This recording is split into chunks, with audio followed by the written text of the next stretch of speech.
گھر کی شادیوں میں ڈھول نہ بجے، ان کی شہادتوں پہ ڈھول کیسے بج سکتا؟ مجھے بتاؤ تو صحیح کہ امام حسن کی شادی میں ڈھول بجا، کہ امام حسین کی شادی میں ڈھول بجا، کہ سیدہ فاطمہ کی شادی میں ڈھول بجا؟ جن کی شادیوں میں ڈھول نہ بجے ان کی شہادتوں پہ تم ڈھول بجاتے ہو۔ اور ذرا دل سے کام تو لو، دماغ سے کام تو لو، ڈھول کون بجائے گا؟ وہ کربلا کی زمین جہاں شہید ہو کر کے لاشیں پڑے ہوئے ہیں، اس پہ گھوڑے دوڑ رہے ہیں۔ تمہیں معلوم ہے کربلا کی 11ویں شب جس کو مورخین نے شام غریبہ لکھا ہے، اس کو آسانی کے ساتھ کوئی بیان نہیں کر سکتا۔ اس کو بیان کرنے کے لیے جد جگر کرنے کا کام ہے۔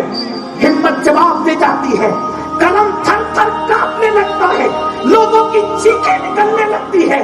دنیا میں اس سے پہلے اتنا ظلم نہیں ہوا تھا اور نہ اس کے بعد اتنا ظلم کا تصور